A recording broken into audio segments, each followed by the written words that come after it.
Sometimes we don't win. Don't give us a bird. Don't give us your stink eye. We try our best and we're successful.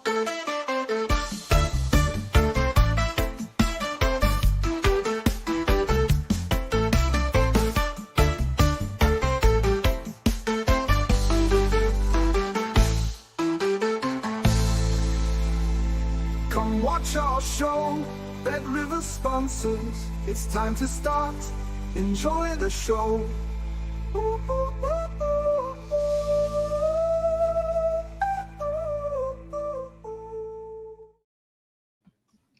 Welcome in everyone to Betting Weekly Saturday Live. You with Steve Wyss, Nigel, Seeley and Jack Wright today. Loads of latest Premier League updates for you today. Team news, market moves and stuff like that.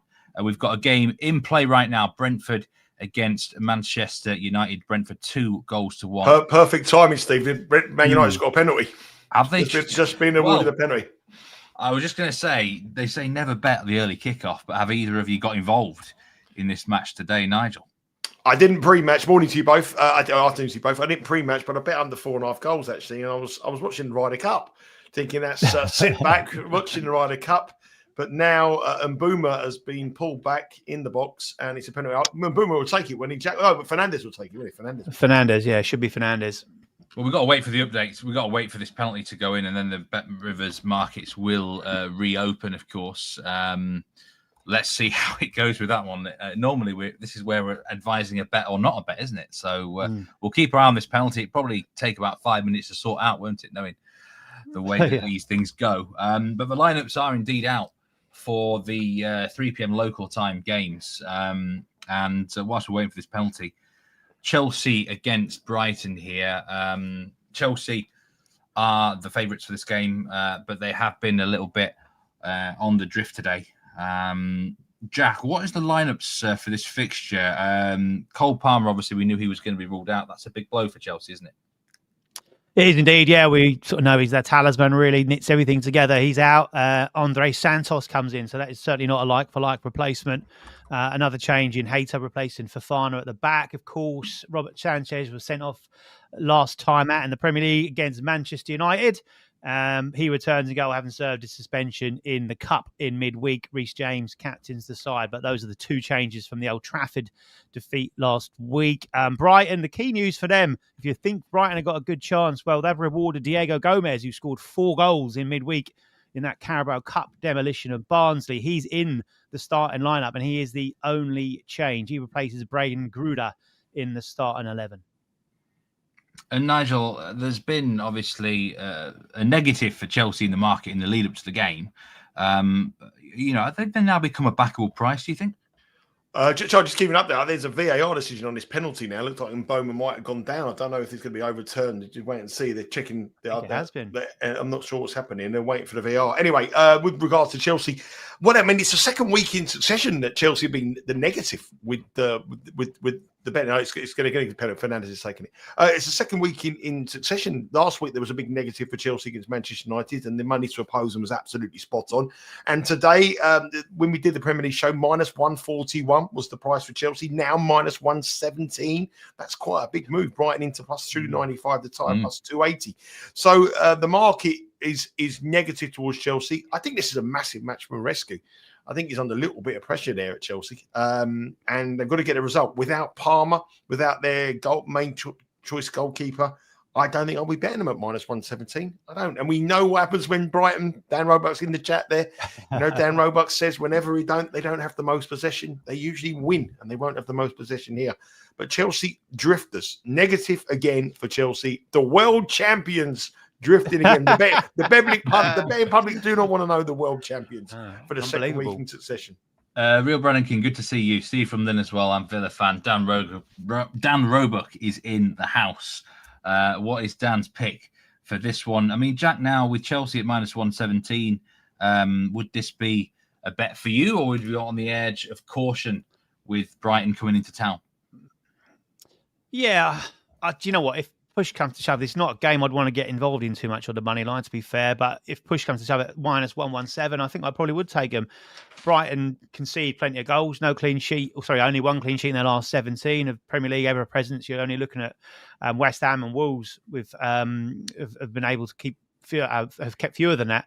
It's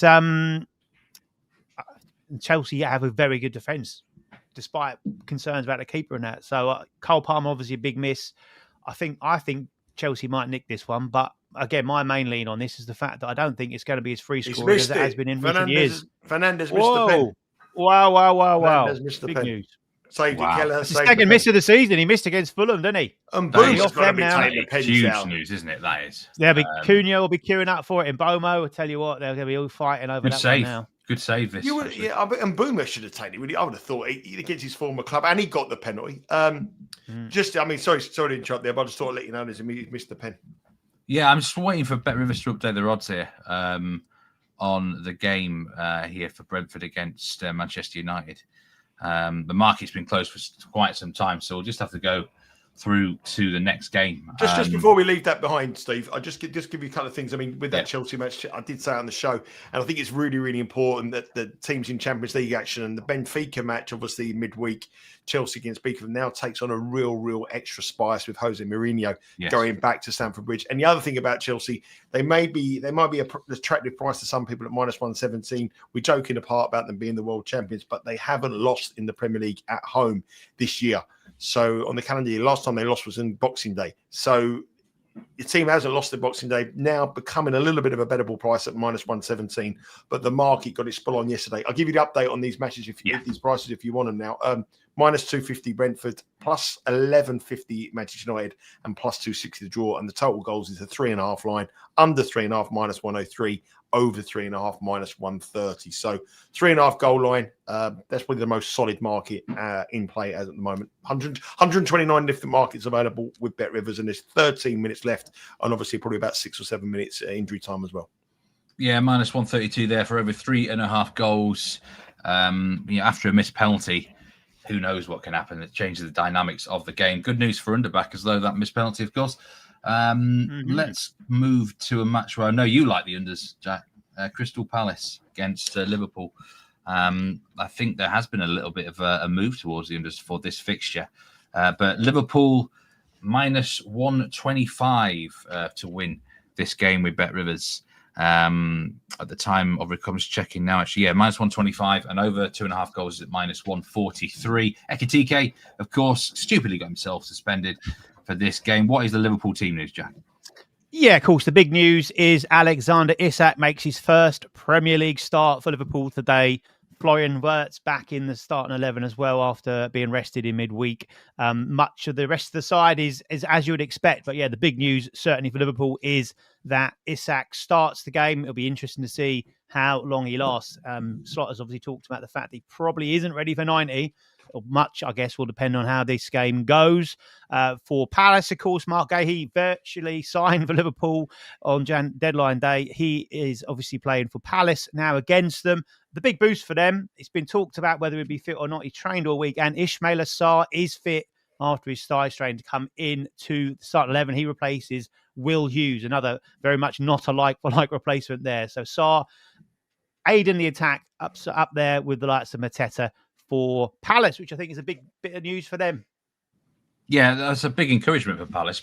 Are you a little bit surprised they've drifted Nigel here? Not by much, but is this public money for Liverpool? Oh, no, I think what a disaster for Liverpool. No Ekitike, and then suddenly bringing a 110 million striker in Isak. I mean, it's not a bad position to be in. I think the bettors have been waiting to see Isak start. I think that's a positive that he starts. I know that Ekitike has been sensational, but I do think Isak and Salah is very, very exciting. I think it's got the juices flowing of the betting public with Bet Rivers. Isak is +114 to score today against Crystal Palace. He's got not the greatest record against Crystal Palace, it must be said. Crystal Palace, we know how strong they are defensively. They've drifted from +295 to +325, and Liverpool opened up for this match the other day at -120, and they're now -125. So that is a slight move, not massive move, but I do think the squad. But Isak fitness is going to be a worry for me. They obviously have Champions League football as well.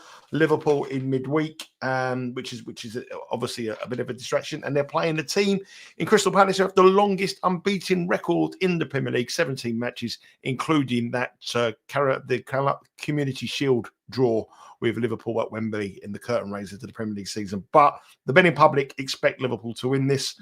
I think this will be a lot closer than those odds suggest.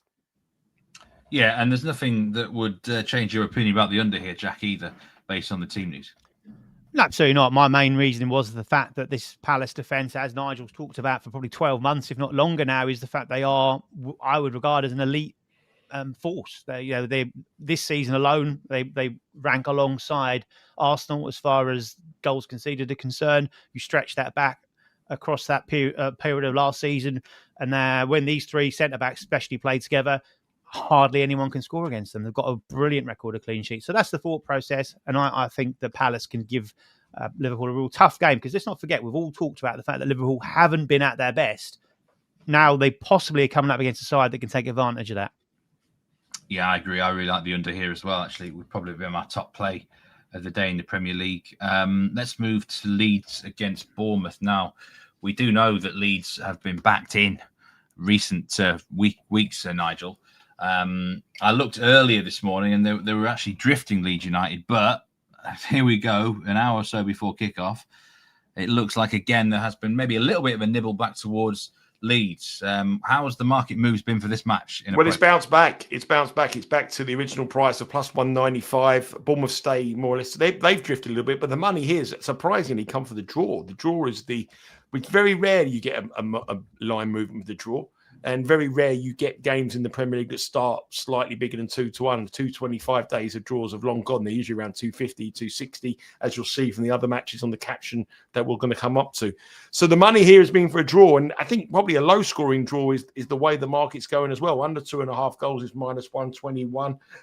We know that Leeds at home this season haven't been that exciting. 1-0 and 0-0 wins. And if you look at Bournemouth on the road, apart from the match against, they've had a good win against Tottenham, pushed Liverpool close as well. So the market here is heading towards a draw. Very, very unusual to see that. Usually you have a move for one team or the other, but, Leeds stay exactly the same. Bournemouth have been pushed out in the betting to plus 148, and the difference in the percentage on the push out for Bournemouth has gone on the draw. So the draw is where the money is here. And I think that's got to be to do with the move for under 2.5 goals as well. I think people are expecting a 0-0, 1-1 kind of match here.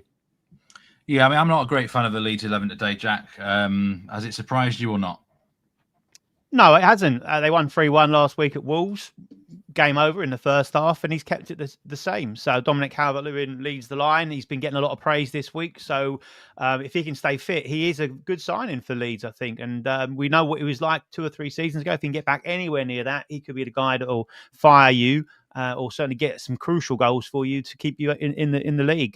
Daniel James is on the bench. He's recovered from a muscle injury. That's kind of the big news there as far as that's concerned. So there's some nice threat off the bench if needed. For Bournemouth, 3 changes. I watched that Dower 0-0 with Newcastle. He's made 3 changes from that. Ryan Christie comes in for Alex Scott. Marcus Tavernier and David Brooks on the bench. But Justin Cliver, who has been out injured and has been on the bench, he comes in. And also summer signing Amin Adli, he starts as well. So looks like a really attacking side for Bournemouth. So those underbackers might be in for a bit of a nervous time if that comes to pass and Bournemouth get an early goal here. I do think Bournemouth are coming a bit of a price here at plus 148. Yes, I mean, I think, I don't understand why Leeds' best player is on the bench. Tanaka, the Japanese midfielder, he's the best player. And Brendan Aronson has no business whatsoever starting for Leeds. He's a championship level player. So it's a simple case of, he's kept the same team that's won. But Wolves are a lot worse than Bournemouth. So I would have made some changes. Bournemouth, they're everything about them's good. They pass the eye test, don't they? They pass the metrics test. And this is the sort of match where, defensively, I think they're the 3rd best expected goals against. It's incredible. They've lost the whole back line, but they've been able to recover so well. It's a good coach, isn't he? It's Iraola. Yeah. So would you bet on Bournemouth now plus 148, Nigel, or just a little nibble? I think they're coming at a decent price. I mean, the Leeds have been bet every single week of the Premier League show. Every time I've done this show, Leeds have always been bet, and they're stagnant. And they've never been a drifter, Leeds. And I'm not quite surprised. Obviously, you've got the Leeds home factor, which is also a big factor as well. They beat a lot of teams up early doors there and they get out. But I think this Bournemouth side is a little bit underrated at plus 148. But this time of the day is when the big players get involved, don't they? So there's clearly like a negative towards Bournemouth, and there's clearly a negative towards unders, which means that that's why this price is going. So the damage, it's very hard to beat the market now, but they might be pushed out to a little bit of price. And I said it the other week that some of these big early moves in the early part of the season don't come through. I like to follow the money right, halfway through when we've seen enough. Now people still are value in rating these sides on very little. I mean, this Brentford v Man United one is exactly how do we know how good these league sides are? We need a lot more data and a lot more matches to see. But move towards Bournemouth. If they get a little bit bigger than plus 148, if they get to around about plus 155, I might get involved. But plus 148 is tempting. There was a move for the unders, you say, Nigel, but now it's gone the other way again. Under 2.5 goals is now minus 122. So I don't know what the graphic you've got there. I think there has been a bit of a move. I think it was minus 104 on your graphic. So under 2.5 goals is minus 122 currently. Yeah, it has been obviously drifted out a bit there. So, all right, Manchester City against Burnley then for the next fixture. Manchester City, the clear favourites for the game. There was a little bit of doubt about Erling Haaland for Manchester City here. Jack, what is the big City team news? Yeah, the big news for bettors on this match and also for those fantasy Premier League players as well is that the main man does start. There was those doubts, but Haaland does take his place in the starting lineup. He'll lead the line. He'll be hungry for goals against this Burnley side that can see plenty of chances and have got away with it a bit so far this season. The key talking point in the middle of the park is there's no Rodri for Manchester City in midfield. Nico Gonzalez comes in there. Two other changes from that tie with Arsenal. Mateo Nunes comes in at right back. Savinho replaces Bernardo Silva, which would suggest that's more of an attacking move from Pep there. As far as Burnley is concerned, it's a return to the Etihad for Kyle Walker. He's in the starting lineup for Burnley against his former club. But Scott Parker has named an unchanged side following that tie with Nottingham Forest last time out. Batten down the hatches, backs to the wall. Let's see how long they can hold out. Erling Haaland is minus 265 to score any time with Bet Rivers, and you can bet on him at plus 180 to score 2 or more goals, and the hat-trick is at plus 500, Nigel. Would that interest you, any of those markets? Well, the worry is how many minutes will he play? That's the key to this market. I mean, if he plays the whole 90 minutes, yeah, I'm really interested. But what would your spread be over and under Haaland minutes today? 64.5 over under? Oh, I think I'd go 65 would be under, on the market. just. But it's a good, yeah. So you've got to get him to get a hat trick or 2 goals in 65 minutes. So that's the doubt. But if I knew he was playing the whole 90 minutes, then yes, I would bet it. But they've got to protect him because they've got no Mamouche. They've got problems going up top, so they don't want to go into a Champions League match without him. So I don't believe that, and they've got to go to Monaco. So it's a tough trip for them. So I think he'll be protected. I think they'll go 1 or 2 up. He'll come off, and that will be job done in my mind. Interestingly enough, though, Man City on the money line have gone out from minus 590 out to minus 550, or minus 530 now. I think that's because people are betting Burnley on the Asian handicap. So that's why that's why the market's gone 15 to 13 because of that factor that they may rest. They may just take it easy a little bit for the latter stage of this match. So that's why that has drifted, because obviously they're all linked. And the Asian handicap, if you want to play on the Asian, which is probably the best way to get on this match, it's 2 goals now. It moved from a 2.25 goal to a 2-goal game now. And that suggests that, Burnley are minus 110 and Man City are minus 113. So if you think Man City will win by more than 2 goals, minus 113, and a push as well. So that suggests to me that people are thinking that this might be a 2-0 job done. That's it. Get on to Monaco. Take the 3 points. 2-0. Job done. Move on.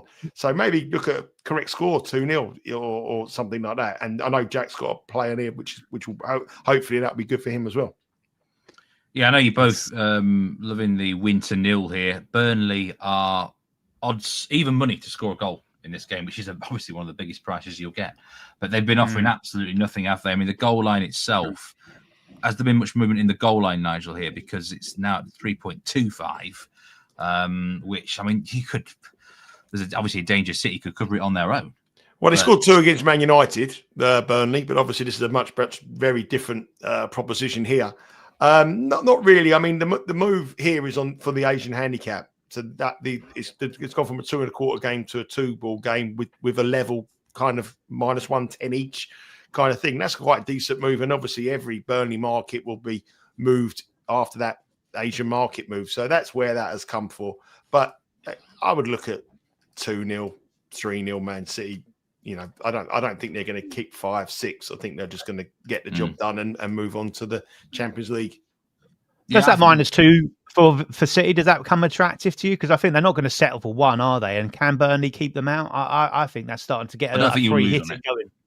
Well, I think your angle to go with them to win to nil's better than that. You're betting them -2 goals at -110 or -113. Sorry, or you can bet them to win to nil at -125. I mean, I think the win to nil would be a little bit way I would go. I agree. I think the win to nil, it covers a lot of scores, doesn't it? And that 2-0 is very possible in this sort of fixture. Well, they've won to nil 7 times in the last 10 meetings, and 4 of them are 5-0. Wow. Yeah, it will be a long day for Burnley. I guess for them, it's just about coming out sort of alive, if you know what I mean. Don't get an absolute disgraceful, embarrassing defeat. I mean, they offered nothing at home to Liverpool last week. Really, did they? Well, that was their game plan was to do that. But away from home, I mean, it's going to be even worse. But I'll just give you an update on this Brentford game. It's now -480 Brentford, if you want to take. We're in the 91st minutes, but there's 8 minutes of injury time here. Under 3.5 goals is -275 and over 3.5. If you think there's going to be a goal, +195 you can get. And it's Man United who are doing all the attacking at the moment. Ball coming in the box, gone over the bar. But Brentford are -480 now. Yeah, and over 3.5 goal backers not happy in this game. 26 minutes was gone. It was 2-1, counting their winnings, and now sweating to try and get a late goal. Those are frustrating matches for over backers for anyone who is on that. Anyway, the first of the evening kickoffs today, we've got Nottingham Forest against Sunderland. Now, Forest, of course, I think it's a big negative that they played on Thursday away from home in the Europa League. I love betting against teams in this dynamic, but the market has been favouring Nottingham Forest, Nigel. And it's even got stronger. It was -125 when we did the show, and now it's -141. So it's continuing. The money is continually coming for Nottingham Forest. In the comment box when we did the show, someone said to me that I said they didn't have a big enough squad.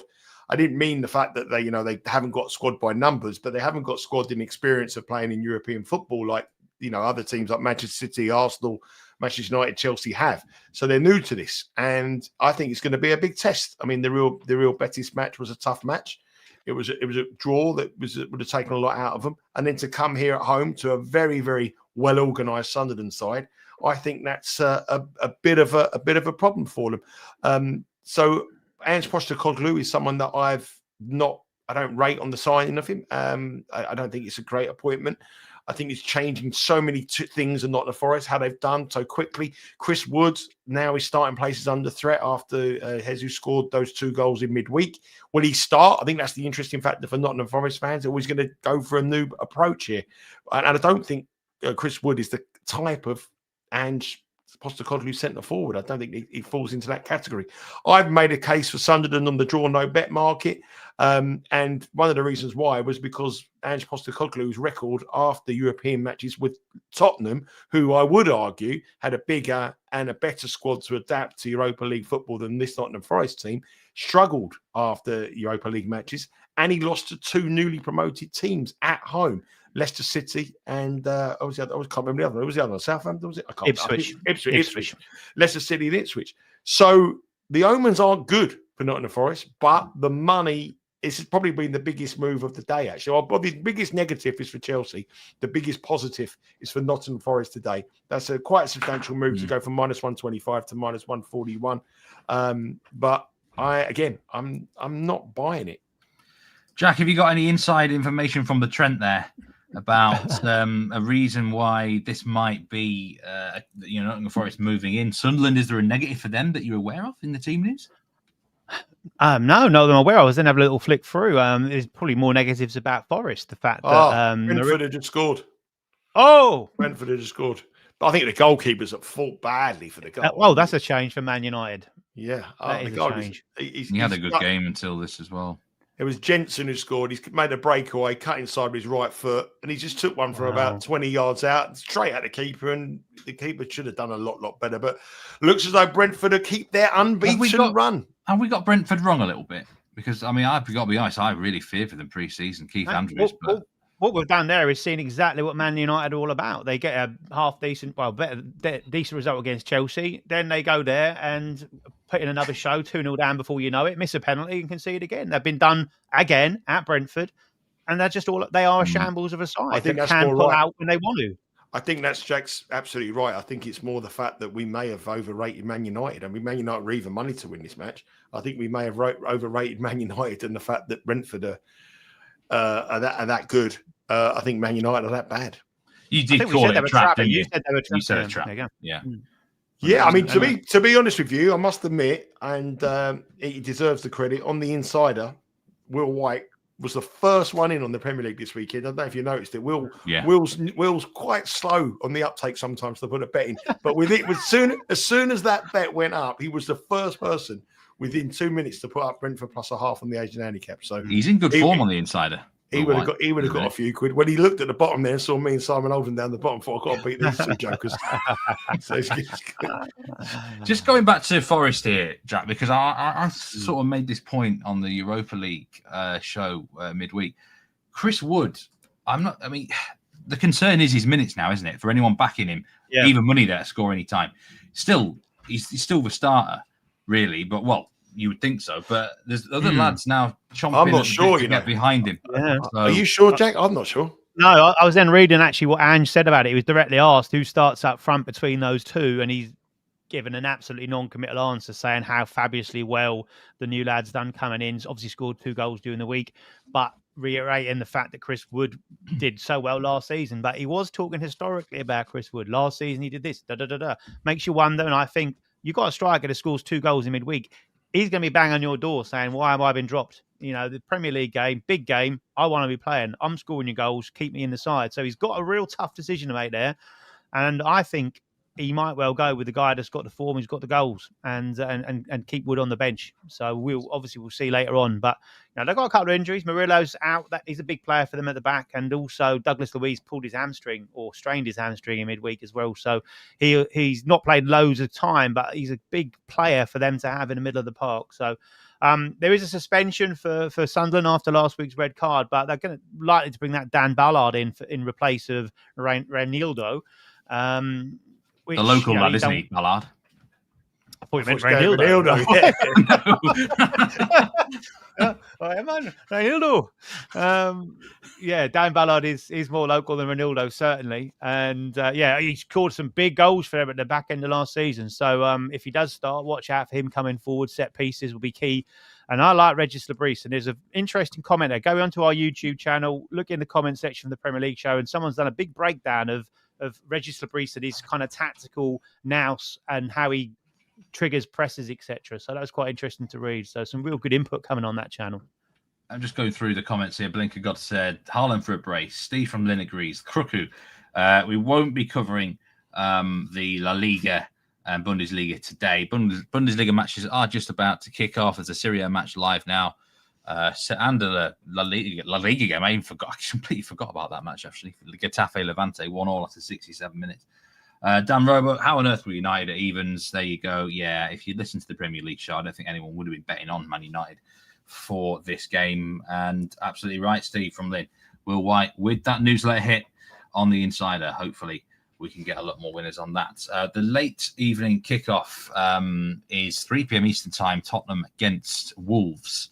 And the minute, Tottenham have drifted slightly to minus 186 from where they were earlier in the week, Nigel. I think there's a bit of a move for unders in this game as well. Am I right? Yeah. Unders move Tottenham again. I mean, this is another one. Every single week, Tottenham are negatives, and they're doing well. I mean, they've only lost one match all season, and that was that shock defeat against Bournemouth at home. But this is a Wolves side with no wins from 5 matches. Richarlison is obviously back in the starting 11 as well. Brendan Johnson scored in midweek, top goal scorer last season. Still no Solanke. But, I mean, not Tottenham get opposed every single week. I suppose it's to do with Champions League again as well. Manager new to Champions League football. I don't know what it is, but they're not getting it right on Tottenham matches. I know there was a move towards Brighton last week on the Asian handicap. It was a 2-2 draw, but they're not getting it necessarily right. And Tottenham here, friendless again in the market. I like the unders. I think Tottenham will win 2-0. That was my bets, one of my bets this weekend. I think Tottenham will win. I think Tottenham will cover the spread. And I'm glad to see Tottenham get into a price now where we could get a little bit more on the Asian handicap, 0.75, 0.751. You know, 1 goal, you're going to win it. You can get it 2. I think this Wolves side is so bad. They don't score many goals. They're going to come in with a game plan to defend. Both of their road matches this season so far in the Premier League, Wolves have ended 1-0 defeats. So that probably will why he brings in the under 2.5 goals, and a 1-0 Tottenham's result will be perfect for me. So under 2.5 goals, negative again for Tottenham every week so far, every week of the season. Positive for Leeds, negative for Tottenham. I mean, in terms of team news here, Jack, are you expecting a similar sort of approach for Wolves that we've had in the first few away games to keep it tight? Jurgen Strand-Larsen, do we expect to see him from the off? Yeah, again, I was just reading about what Pereira said about him, saying that he is doing well. He's got no real injury concerns about him, but did say that he is not ready for 90 minutes. So expect him to start, but do expect him to come off before the end. So they've got to manage his minutes is what he said. So no other injury concerns for them. So, yeah, I think they'll go with the same way, direct into him up top. But, you know, Tottenham's 2 central defenders are quality operators. So I think they will take care of him, he says. As far as Spurs are concerned, you're looking at the fact that, again, they were talking about Solanke, who obviously I was quite big about at the start of the season. He's not had a kick, has he? Been out of that injury, and saying that that's still dragging on. He's not ready to go yet. So Richarlison's their main man. Kolo Muani, dead leg. That's apparently been a bit more serious than expected. So out for a few more days. Papasard, other injury concern in the middle of the park. He's been training this week after that midweek Euro outing, and he should be there or thereabouts.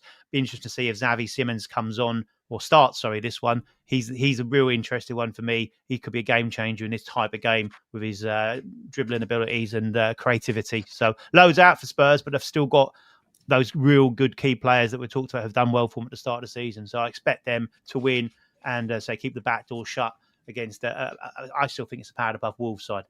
Just give you some updates, Steve, on more market moves. I mean, Chelsea are still drifting even more. Chelsea are now minus 105.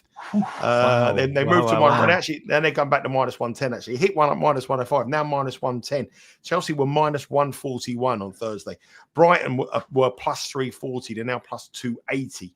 And the draw was plus 310, and that's plus 275. That is an Asian market move for Brighton on the Asian handicap. That's what's moving these prices. Huge move, that's a huge move for Brighton here. The negativity towards Chelsea in this match is very, very live, and it's continuing. I'll give you what the Asian line is now. The Asian line now, this is a half a goal game. Brighton were a minus 112 on the Asian handicap plus a half, and Chelsea are minus 113 minus a half. But obviously, the same, you can get them on the money line at minus 110, which is the same as the Asian handicap. But that's moved from a 0.75 game to a 0.5 game in quite considerable numbers here. So Brighton very, very, very heavily supported in the early kickoffs today, and Chelsea big negative. That is the biggest move on the 3 p.m. That is. I mean, that equates to, if these two sides were to play against each other at a neutral venue right now, based on those odds, Chelsea would only be the favourite. Yeah. So that's, I mean, Cole Palmer missing is obviously a huge factor. Don't get me wrong. So goalkeeper out. Yeah, out. 2 central defenders out, and Cole long-term defenders out as well. But this is a side, as I said, they haven't lost at home this year. 2025, no defeats for Chelsea, and you can bet them now at Bet Rivers at -110 if you think that will continue. Tristan Wiggle says Wolves are a bogey team for Spurs, 1 win in the last 6 matchups. Husey, the hitman, Stoker and Knapp today. Who are they playing? To him. He's a tinker, that Husey, I tell you what. Mark he wasn't a hitman. Mark Robbins against his former team, innit? Yeah, he's never beaten Norwich, by the way. Mark Robbins' sides have never beaten Norwich, and Stoke haven't beaten Norwich since, I think it's like 10 years. What was that? All runs come to an end. SW says Monaco to win. Well, James Eastham says they're going to win. So that'll do for me, SW. That's it, isn't it? Away at Lorient in about an hour and a half kickoff time. Any other bets today across the board, guys, that we need to mention before we move on? Championship or other sports or whatever? Ryder Cup. It's got to be Ryder Cup. Isn't it? Ryder Cup. I mean, the Americans are getting a bit of a hiding out there at the moment. They're 3-1 down in the foursomes here. And yeah, they're not looking good for the Americans. And, you know, it's shocking, really. Simon Holden will be available on Instagram, giving his picks. You know, needs. I thought you were going to say something else then, but -295. It'd be available for jobs on Monday morning if he doesn't get it. I can't really. You can't throw stones in glass houses, so I'm not really going to say nothing. Yeah, Europe -295 to win the Ryder Cup. USA +300 now. Effie Loftus game, both teams scored no at Leeds. Yeah, I would agree with that. And he says you can't trust Brighton away from home against top sides. I think Brighton are the most unpredictable side in the Premier League in terms of result. Man United won't be far off, will they? I was going to say, it's strong competition there. And here he is. He's on straight away. He's here. He's here. Things swing this morning in the right direction, I hope, Simon. Yeah. Is it a reverse sweep? He did give out, certainly the top 2 that are well winning. I know that much. But yeah, do follow us on. I've not even done the actual newsletter sort of promotion either. We've got a graphic for the newsletter. No, we've not for the Saturday show. But do follow the Instagram account. There's been some great content on there recently. Might be a bit of extra bonuses across the weekend and Monday as well. Coach Zanko, good to see you. Hope you're doing all right. I know you've been recovering in the last couple of weeks after some health issues. I hope you're doing really well. SW, Nottingham is risky. And Nigel would certainly agree with that one. Yeah. I just one thing I want to just talk about before we leave, Steve, is obviously the breaking news this morning from West Ham. Graham Potter obviously gone, which hasn't come at a very, very good time for me with the with my very, very heavy, strong selection on Everton to beat West Ham on Monday night, a match that we'll be going to. But the money, talking about money, I mean, Everton opened up -120 in the week. They're now -150. West Ham are out to +430. But I do think the appointment of Nuno will see that a little bit of flurry coming into the market for West Ham. There is always, it's not the right thing that when money goes for a new manager, everybody, you know, statistically, the first match for a manager isn't the uptake that everyone believes. You know, it's a bit of an urban myth, but money does come from them sides. And I would expect I expect Everton to drift back to probably a bettable price before Monday night with money coming for West Ham. But that is not ideal for my 2U play. I wanted that Potter going there with that team not playing for the manager in the pumped up Everton Stadium with us in attendance cheering on Everton. Now the timing of that is not good for me. Well, if this was deal or no deal now with a banker and I offered you a box swap, would you take it, Nigel? No. Or not? No. Not cash out, never cash out. No, you're all in. We're all in. I am definitely on the corners train for Everton now on Monday because Nuno, that's the first thing he'll do. He'll get them to defend okay against set pieces and he won't mind conceding them. And that Forest team under Nuno, Jack, he wanted to be on the corners, the other team against them all the time, the way that he sets up Nuno Espirito Santo. Is that a positive for you? Someone else coming in for West Ham? Positive for West Ham, that's for certain. I think we talked about the fact that they've had David Moyes, Lopetegui, those kind of pragmatic managers. They've then gone, we want something a bit more sexy. We want to see more goals. Well, they saw more goals, but it was going in the wrong end. They've now gone back to type, really pragmatic Nuno. And I'm not saying on Monday, because like I said, he might get a training session if he's not even officially been appointed yet. As I just then checked, he's not been officially appointed yet, expected to be done so very soon. He might get a training session. He's got no time to completely get his his ways across to that side. So I think Everton are going to be the last team to kind of take advantage of that kind of Potter era before Nuno then gets his hands on it and gets his fingerprints all over that side. And as you say, then they'll follow type. He's a good manager as far as trends are concerned. And coach, I'm really glad that everything went well with that. He's after some picks today. What would be the most stress-free pick for Coach Sanko, guys? Man City to win. Man City to win on the money line. Man City to win, minus 590. That would be the most stressful pick. I do like the under. Crystal Palace, Liverpool, also the Leeds under as well. But that will conclude it today, guys. Thanks so much, Nigel. Thanks so much, Jack. Do like and subscribe to the channel. And I want to wish everyone the very best of luck, whatever you're taking this weekend in all sports across the board. And we'll be back again on Monday. I'll be on Betting Weekly Live from Liverpool, directly from the city. I'll be doing the recording live. So, take care, Nigel. And the Jack Fab Four in town, but it's not the Fab Four of you expect in Liverpool. The Fab Four. Take care, y'all. We'll see you next time on Betting Weekly Live. Have a great weekend. Goodbye.